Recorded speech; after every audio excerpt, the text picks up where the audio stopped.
और कल और 1 लाख करोड़ रुपए की एक योजना को कैबिनेट ने मंजूरी दी है, जो किसानों के हित में है और हमारे खाद्य सुरक्षा को भी सुरक्षित करेगी। हमने 2 योजनाएं, एक प्रधानमंत्री राष्ट्रीय कृषि विकास योजना और दूसरी कृषि उन्नति योजना, ये 2 योजना बनाई हैं। इन योजनाओं में कुल मिला के 1,01,321 करोड़ 61 लाख रुपया खर्च होंगे। इन योजनाओं में मृदा स्वास्थ्य प्रबंधन, वर्षा आधारित क्षेत्र का विकास, कृषि वानिकी, परंपरागत कृषि को बढ़ावा देना, फसल अवशेष प्रबंधन, कृषि का यंत्रीकरण, पर ड्रॉप मोर क्रॉप,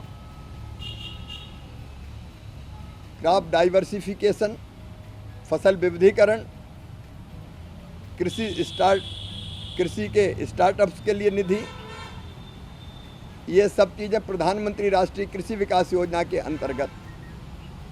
और कृषि उन्नति योजना में जो विशेष रूप से खाद्य सुरक्षा सुनिश्चित करेगी देश की, राष्ट्रीय खाद्य सुरक्षा और पोषण मिशन, राष्ट्रीय खाद्य तेल मिशन, अभी एक मैंने जो जिक्र किया राष्ट्रीय खाद्य तेल मिशन तिलहन, वो भी इसी में आएगा। एकीकृत बागवानी विकास मिशन, कृषि विस्तार पर उप मिशन, NER के लिए जैविक मूल्य श्रृंखला विकास मिशन और कृषि विपणन के लिए एकीकृत योजना, डिजिटल कृषि मिशन और कृषि जनगणना, अर्थशास्त्र और सांख्यिकी, इस पर एकीकृत योजनाएं बनेंगी। इन योजनाओं को बहुत लचीला रखा गया है।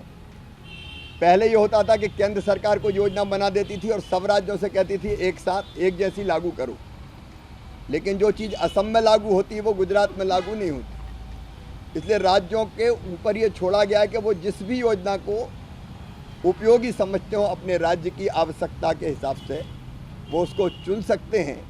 पहले एक योजना का पैसा दूसरी योजना में खर्च नहीं होता था, अब वो चाहें तो ये मना कर सकते हैं कि ये योजना हमें लागू नहीं करनी, इस योजना का पैसा हम केवल इस योजना में लगाएंगे।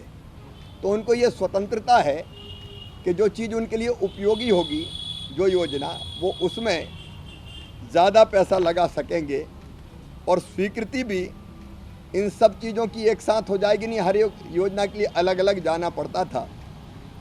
इसके कारण दोनों काम होंगे, एक उत्पादन बढ़ेगा, किसानों की आय बढ़ेगी, दूसरे हमारी खाद्य सुरक्षा को हम सुनिश्चित करने का काम करेंगे। क्योंकि कल ही ये फैसला कैबिनेट ने किया तो मुझे लगा कि विस्तार से, बहुत विस्तार में तो मैं नहीं गया, लेकिन कम से कम किसानों तक ये बात पहुँचे कि ये योजनाएं हमारे लिए लागू की गई है। पिछले 120 दिनों में लगातार किसानों के हित में कई बड़े फैसले लिए गए हैं और आगे भी लगातार ये फैसले जारी रहेंगे।